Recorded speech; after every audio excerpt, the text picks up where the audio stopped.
Hello, friends. It's me. I have a special story for you. This is from my wonderful friend InfernoBot. I've been kind of made aware of this repeatedly as the process was going on, and I've been excited to read this for quite a bit. This is Moonhorrors, the ExorChris. ExorChris. I read that wrong, but I think I kind of know where this is going. But then again, InfernoBot always does have a way to throw like a weird twist in, so let's get to that.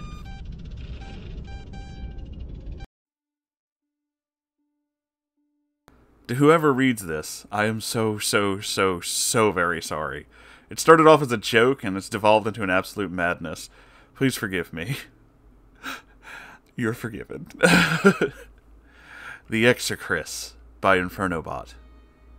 Where? Gino Samuel asked in Japanese to the teenager across from him in the tiny toy shop in Shibuya. The boy gestured excitedly to something on the stacks of old toys piled at a table. Gino made his way around and peered into a dark crevice between the two leaning stacks of Ultraman figures. His umbrella handle served as an impromptu hook to fish the object in question out of the darkness. I think it might be a Pokemon, said the teen in Japanese. Gino pulled the roughly shaped object free and turned it over in his hands. A grinning yellow and brown face stared back at him. Is it older? Sonic the Hedgehog? He asked the foreigner. Gino didn't answer, silently regarded the sculpted piece of Crayola model magic in his hand, fear growing in his heart. Moving through the rain on a busy street, Gino could barely hear the sounds of metal balls bouncing through a score of pachinko machines as he passed. He paused to stare in through the window at the bright lights and the chain-smoking occupants. A man in a red plaid shirt turned to regard the gaijin through the window, his blind eye reflecting the lights of the machines around him. Following the stream of water running along the gutter, Gino was lost in thought. It wasn't until the material of his umbrella was suddenly illuminated by a pair of headlights that he realized he'd been wandering into the street beneath an overpass. He leapt back in the nick of time as a truck rumbled past. He was standing across the road from a construction site. The banner on the fence surrounding the lot depicted a grinning yellow electric hedgehog Pokemon, a beastly combination of animal features and sharp angles, with dichromatic eyes. The steaming bag of McChicken sandwiches brought warmth back to Barbara Chandler's cold corpse-like hands. She dumped the paper bag into a pile of wrappers near her favorite chair. She turned her attention back to watching The Preppy Murder, starring William Baldwin, her favorite Baldwin. She needed something to distract her from the judgment that she owed money to her creditors. They were fools if they thought she'd ever repay a dime of the money she borrowed from them. They would have whatever she wanted on their account, and all she had to do was wait out the clock. When she died, it would all be her useless load of a child's responsibility, and they couldn't make that taterhead pay back any of it. She didn't like having her servant out of easy earshot, but she had her McChickens and a Diet Cola now. She was satisfied. The lump would be in the toy room, messing around on that internet until falling asleep. She turned her attention back to the movie. William Baldwin reminded her of her younger husbands, the ones that could keep her brat son in line before he ran off to New York City. The $1 iced tea helped ease the last box of her chicken nuggets down Christine's throat. After sucking the salt off of each finger, she absent-mindedly rubbed her hand on her tank top, along the side of her boob, further staining it with grease and saliva. Her laptop dutifully chugged along, its fan struggling to vent the exhaust through the comforter that Chris had propped it on. She eagerly watched Internet Explorer load her Yahoo email inbox, immediately clicking on the top messages from Babbsy-kun. It confirmed her ticket and promised a weekend of exciting brony activities. Just thinking about all the other bronies and Pegasisters gathered, the closest thing to C-1218 had to the real Equestria was exhilarating. Through closed eyes, Chris pictured the scene in San Francisco, inhaling the roll of vinyl scratch, strolling hand in hand with her true and honest sweetheart. How magical it would be to share an intimate conversation experience with her sweet Octavia Melody. Lord, you worked really hard on this. Stripping off her clothes, she kicked her soiled panties into a pile and fumbled some My Little Pony pajamas on. The extra soft cotton intended for young girls stretched tight around her thick thighs, and the plaid top bearing the smiling face of Fluttershy stretched across her chest. Holes had appeared in the seams of the armpits of her favorite top, but Christine had hardly noticed. Thinking about how Vinyl Scratch cuddling with Octavia Melody put her in the mood, but the smooth feeling and the tugging of the cotton pajamas had gotten her excited, even more than the satin panties she had skid-marked this morning. Wrapping the washcloths around her penis like a tortilla, she tugged the entire genital quesadilla in the front of her pajama bottoms, and returned to belly flop on the bed. She queued up episode 9 of season 5 of My Little Pony Friendship is Magic on her iPhone, propped it against a pillow. Within minutes, she was grinding against the mattress, finding a rhythm. Ew. The soulless black eyes of her Lego figures watched in silence as she concluded with a sigh. Infernobot, I worry about you sometimes. The true and honest CPU goddess rolled to one side, wrapping herself in one of the quilts her mother had made, seeking to fend off the chill of her navy slowly cooling on her belly. Ew. In her post-conclusion stupor, she missed the notification ding from her computer, an alert that Yahoo had a new email waiting for her. The subject bore a dire message: Babbsy-kun 2020 canceled due to COVID-19. The brothers McElroy waved excitedly to the truck vanishing up the dirt road to their West Virginia estate. They had every reason to be jubilant. They had just secured one of the most haunted dolls in all of North America, rivaling even the infamous collection of Zach Bagans' Haunted Museum. The truck's driver told them he had procured the Devil's Raggedy Ann in a curio shop on Bourbon Street. Oh god, I love this! In truth, Moonhorse had found the doll in a thrift run looking for new boots at a local parish Goodwill, and listed it on eBay, with a handwritten note professing the doll's supernatural activity. The revival of My Brother, and Me on Tubi had given the brothers further funds to buy all the haunted dolls they could find off of eBay, the world's largest clearinghouse for haunted Americana. Meeting the $2,500 reserve had been sufficient for Moonhorse to agree that he act as courier for the doll all the way up to the compound in Huntington. The 860-mile drive took most of the weekend, but Moonhorse had recorded a few videos on the trip, documenting the land and its people as he passed. He had plenty of times to muse in the cab of the war rig, Raggedy Ann acting as a sidekick for his jokes and monologues. Now he was swinging south towards Ruckersville, and then Charlottesville, Virginia, birthplace and home of the one and true and honest Kristen Weston Chandler. This was a golden opportunity to visit the promised land of lol cow milk and honey before continuing on to Florida and his waiting sweetheart. Humming the bars of Willie Nelson's greatest hits, he pulled into the highway and towards adventure. I don't know any of Willie Nelson's greatest hits. The staff at the Barracks Road Shopping Center GameStop were ill-prepared for Christine's appearance. Bethany had been briefed about the band customers, but had never seen one. At least she felt certain that this was the one the previous manager had told her about before moving on to join the secret gay cabal at Best Buy. What? The balding middle-aged man, dressed like a 20-something girl with rainbow headband, had been impossible to miss when the doors chimed their announced entrance. If she had any doubts to the customer's identity, the crude Pikachu-faced necklace was a dead giveaway. Bethany tensed as they lumbered past the cloud of Axe body spray wafting along in their passing, bringing back painful memories of her horrible ex-boyfriend. She knew she should speak up, kick out this intruder, but her relatively new independence as a boyfriend-free girl made her hesitate to initiate any kind of confrontation. Her position as assistant manager of this GameStop was just too important, and she prayed silently that this walking meme would just hurry up, buy something, and get out. The sales associate crouched behind the register, had one hand on his cross necklace and the other on the shotgun strapped beneath the counter. Bethany made a gesture with her hand, waving him off. He looked between the customer and his manager, eyes turgid with fear, and pressed body tighter against the shelves below the register. Straightening her shirt, Bethany walked cautiously around the counter, making an exaggerated display of straightening green plastic cases on one shelf, then another. The customer had stopped in front of the Funko Pops and was staring at them, motionless, arms hanging at their sides. Bethany swallowed and drew in a breath to speak, but before she could get a word out, the customer responded. I don't need any help. I can tell you're short-handed. Bethany's voice caught in her throat. She glanced behind her. The store was empty, save for this intruder, herself, and the associate peering out from behind the front counter. If you're not going to buy anything, I'm afraid I have to ask you to leave. Chris turned around languorously, and Bethany could swear she heard a low, rumbling, animalistic growl. The sweaty behemoth fixed her dead eyes on Bethany. Every lump and flaw in this misshapen medallion resting atop a swollen bosom were mere inches from her face. The customer's expression didn't seem aggressive or confrontational, more like the blank, resigned look a fish gave you after reeling it out of the water. Bethany unconsciously took a step back, her personal bubble violated by the aura that Christine was giving off. In a slow, deliberate motion, Christine reached behind her and felt up under her skirt. Bethany stepped back again, confused and more than a little frightened. The customer seemed to be shuffling things around like they were struggling to get comfortable, the kind of adjustments one normally made in the privacy of one's own home. There was a slow, wheezing escape of air going into a long, squeaking fart that was abruptly cut short. Something plopped wetly into the aisle, followed by a chorus of moist slaps. Christine pulled her hand out from under her skirt, letting her elastic of her panties snap back into place.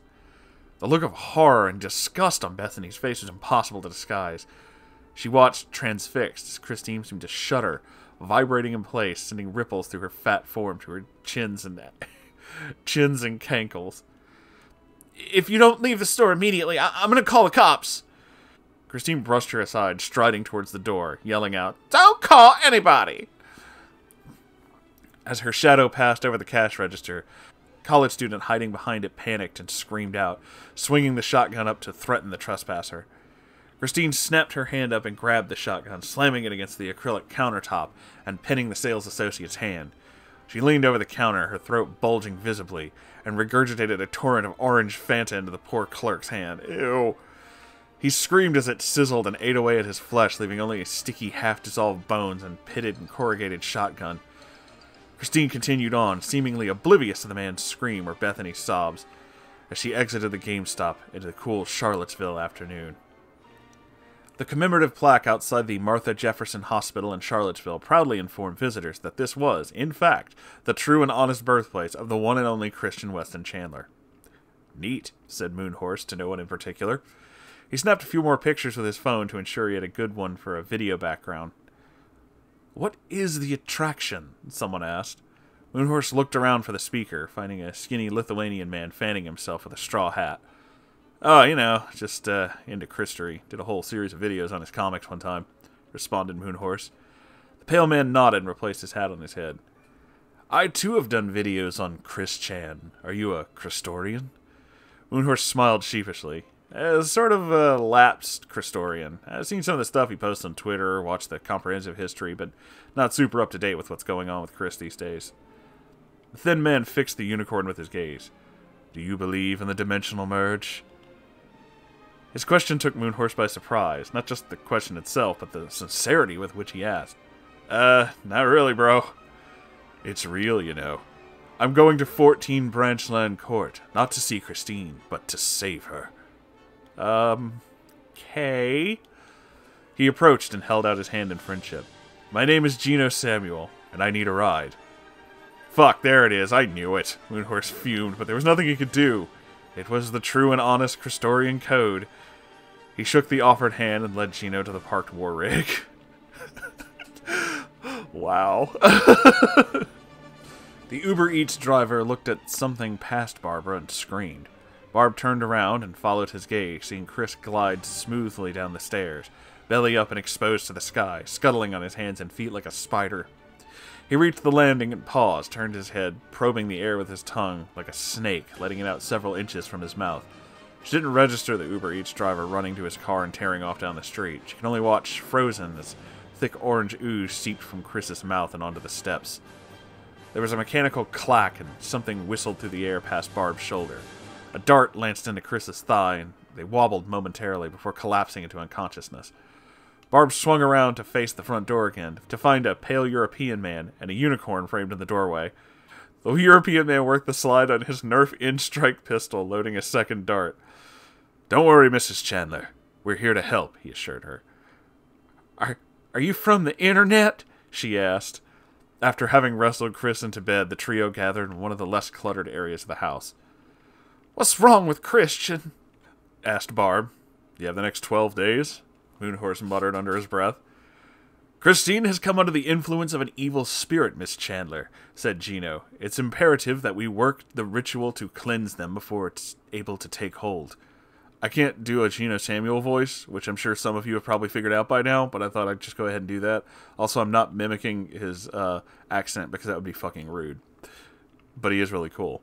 Also, Gino, if you hear this, I'm sorry, but I am a big fan. But also, I'm sorry. Barbara looked vaguely confused. Ma'am, we need to perform an exorcism. That was a word Barb understood. You're not doing any hokey-pokey to my son, she cried out. Well, we tried, dude, said Moonhorse before he shot Barbara in the ass with the Nerf tranquilizer. Barbara's wizened form slouched into a pile of debris, and she began snoring peacefully. Moonhorse. They were interrupted by a crash from the bedroom. Chris was up again. She'd pulled her shirt up over her bra and panties to one side, allowing her crooked cock to snake its way out. Ew. He watched in silent horror as Chris slammed the plush Sonic doll against her deformed penis, ramming the crooked member against the stitched blue buttocks harder and harder, till her misshapen unit was bent almost double. Oh, fucking Sonic! Right in the shiny golden ring! Slap me! Take me away past cool! She screamed and thrust out. Ew. With a single swift motion, Gino drew his in-strike and fired, placing a dart into Chris's exposed bosom.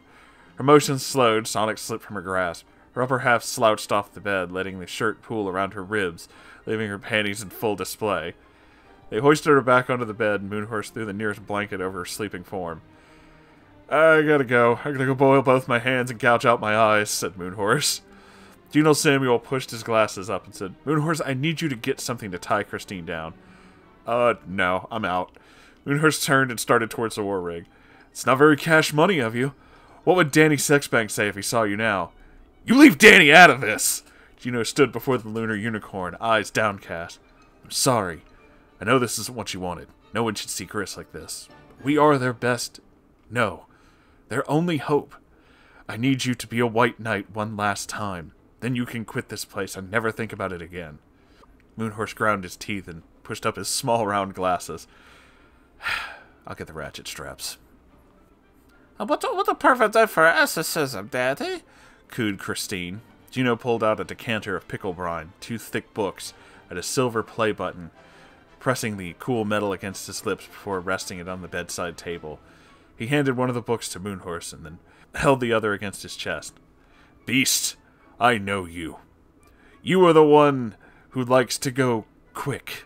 If you do not release Christine from your unclean grasp, I will read to you from Leo Tolstoy's unparalleled literary magnum opus, War and Peace, until you do so. So sick of duck up our bunghole, screamed Chris. Your mother hupper worse than pickle liquor?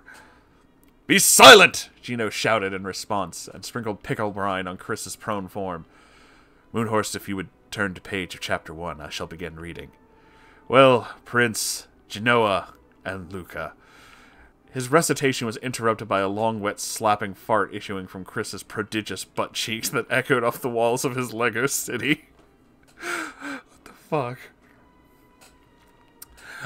Gino, can you just see if I grab my panties? I seem to be tied up at the moment. Moonhorse immediately fumbled to pull out a handkerchief and cover his mouth and nose, but Gino continued reading, unhurriedly. And now just family estates of the Bonapartes. But I warn you, if you don't tell me that this means war, if you still try to defend the infamies and horrors perpetrated by that Antichrist. He nodded to Moonhorse, who spoke in answer. I really believe he is the Antichrist. Will you have nothing more to do with you, and are you no longer my friend, no longer my faithful slave, as you call yourself? On the bed, Chris continued to struggle and release grunts and stress sighs as the 2 YouTubers read on. But how do you do? I see I have frightened you. Sit down, tell me the news. It was July in 1805, and the speaker was the well-known Anna Pavlovna Scherer, maid of honor and favorite of the Empress Mara Fedorovna. I can't say that word. With these words, she greeted Prince Vaskil Kuragin, a man of high rank and importance who was the first to arrive at her reception. Anna Pavlovna had had a cough for some days. She was, as she said, suffering from la grippe. Grippe being then a new word in St. Petersburg, only used by the elite. Only used by the elite. Chris's head whipped up and locked eyes with Moonhorse for rapping out, "Yeah, your mother says pickles are hell." Momentarily surprised, Moonhorse replied, "Mom's not dead, dude." "She commutes!" "Focus, Moonhorse," cried out Gino. "You mustn't engage in conversation with it. He will lie to confuse us. He will also mix lies with the truth to attack us. The attack is psychological, Moonhorse, and powerful, so don't listen. Remember that. Do not listen." Moonhorse bowed his head, keeping his gaze on the text, following along the lines as Gino read them aloud. All her invitations, without exception, written in French, and to be delivered by a scarlet-liveried footman that morning, ran as follows. "If you have nothing better to do, Count or Prince, and if the prospect of spending an evening with a poor invalid is not too terrible, I shall be very charmed to see you tonight, between 7 and 10. Annette Schreer." Annette Schreer! I've never read this book, by the way. I did read The Exorcist, though, said Moonhorse. I did say both of those things. The thing in the bed howled and writhed against its restraints. Wooden headboards slammed against the wall, and Christine's My Little Pony pillows slid off the side into a pile on the floor. "Heavens, what a virulent attack," replied the prince, not in the least disconcerted by this reception. He had just entered, wearing an embroidered court uniform, knee breeches, and shoes, and had stars on his breast and a serene expression on his flat face. Gino's reading was interrupted by a tremendous thud as the entire bed rose from the floor, only to slam down again. Gino spoke even louder over the cacophony. "He spoke in that refined French which our grandfathers not only spoke, but thought, and with the gentle patronizing intonation natural to a man of importance who had grown old in society and court. He went to Anna Pavlonia and kissed her hand, presenting her his bald, scented, and shining head, and complacently seated himself on the sofa. Thick orange vomit oozed from the corners of Christine's mouth. "Leave her now, creature! Return to the dimension by which you came, or you will listen to the full unabridged text of one of history's greatest works of literature, with no pictures! Release our true and honest CPU goddess, Christine, Christopher, Christian, Ricardo, Weston, Chandler." I forgot Chris had that many names until I had to read them all. "Foul one, I cast you out!" With some flourish, Gino shook the decanter of pickle brine over Christine's form, sending her into twisting convulsions and a renewed fit of screeching. In an even voice, Gino continued reading. "First of all, dear friend, tell me how you are. Set your friend's mind at ease," he said without altering his tone, beneath the politeness and affected sympathy of which indifference and even irony could be discerned. To Moonhorse's dismay, the bed began to rise. He knelt frozen in shock as the wooden frame lifted past his face. "Moonhorse," called Gino. "Moonhorse, the response, please!" The YouTube unicorn swallowed hard and read from the book. Can one be well while suffering morally? Can one be calm in times like these if he has any feeling?" The bed crashed back to the floor with Christine still screaming and writhing atop its covers. "And the fete at the English ambassador's? Today is Wednesday. I must put in an appearance there," said the prince. "My daughter is coming for me to take me there. I thought today's fete had been cancelled. I confess all these festivities and fireworks are becoming wearisome." "Stop it! Stop, you damn sort of trolls!" howled Christine. Her head lolled to the side. Thinning hair, damp with sweat, once again fixed its gaze on Moonhorse. To his shock and disgust, her tongue snaked its way out of her mouth, flicking at her nipple. "What's a fucker with ass, Daddy Moonhorse?" "Well, and what has been decided about Nostiev's dispatch? You know everything." Christine's tongue rolled up and down her mouth as she collapsed into her remaining pillows, groaning pitifully. "I cast you out!" Gino commanded, brandishing his silver play button. "Shove it up your ass!" she snarled back. Grunting with exertion, Christine sat up in the bed as far as the straps restraining her would allow. With nightmare slowness, a fraction at a time, her head began to turn, swiveling like a mannequin's and creaking with the sound of a rusted mechanism. It revolved around ponderously, past her shoulder and her back until she was facing Moonhorse again. I remember this scene.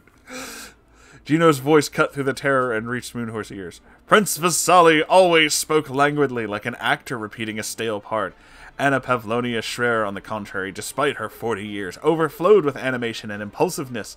To be an enthusiast had become her social vocation, and sometimes, even when she did not feel like it, she became enthusiastic in order not to disappoint the expectations of those who knew her. The subdued smile which, "No, it's so boring!" Leave this vessel of Christine! Leave the servant of God Jesus and the bear! God! I love it! Holy shit. The whole house shook, knocking Gino and Moonhorse off their feet. The ratchet straps holding Christine on the bed frayed and snapped. Her eyes rolled back in her head and her entire body began to levitate off the bed. A faint smile flickered across Gino's face. He drew in a breath and spoke in a calm yet firm voice. "In the name of Shigeru Miyamoto, I command you. In the name of the Super Wonder, I command you. In the name of the Blue Blur, I command you. In the name of the greatest Sonic character, I command you. The power of Manfred compels you! The power of Manfred compels you!" Oh, fuck, I love you, Infernobot. Christine, her ankles together and arms outstretched like a cross, slowly floated back down towards the bed. "This is the power, Moonhorse, the pickle juice!" Moonhorse raced around the bed and grabbed the decanter of pickle brine, shaking it vigorously at the floating lol cow. "It is the power of Manfred that compels you!" He began shaking the decanter in time to the chants, joining Gino Samuel. "The power of Manfred compels you!"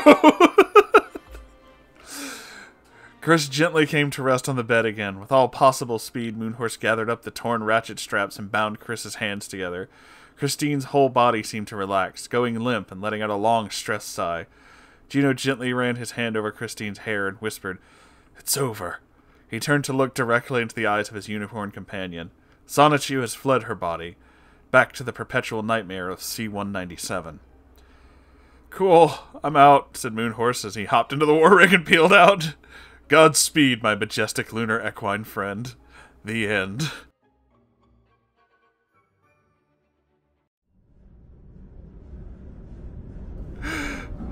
That was fucking magical. Holy shit, dude. That was incredible. I wasn't expecting even half the shit that was in there, but that was really wild. We missed a bunch of stuff when it comes, I guess. Didn't want to go like a one-to-one perfect comparison for The Exorcist, but I am kind of impressed that nobody got killed by the demon. I guess because there's no stairway to throw yourself down, which is, spoiler, that's what happens in that book, by the way. But a lot of the lines were definitely there. I really would have loved Sonichu to recite something like, "That'd be a vulgar display of my power." But I definitely love the different interesting characterizations. I like when you guys write weird fanfiction things. It's fantastic. I hope you all enjoyed this video. God knows I did. I love you all so very, very much. If you would please like, comment, subscribe, and definitely comment because Infernobot did a fantastic job on this. I am 1000% impressed with this. So definitely show him some love. I have a Ko-Fi. Forgot the word Ko-Fi for a second there, sorry. And I have a merch store. And I have a subreddit where you can send your own stories. The links to all of those things are below this video. You can check them out. I also have a Discord if you ever wanted to come out and, like, just hang out with me. I'm there sometimes. Usually I'm here. I work a lot. Anyway, I love you all so very, very much, and I'll see you in the next video. Goodbye, everybody.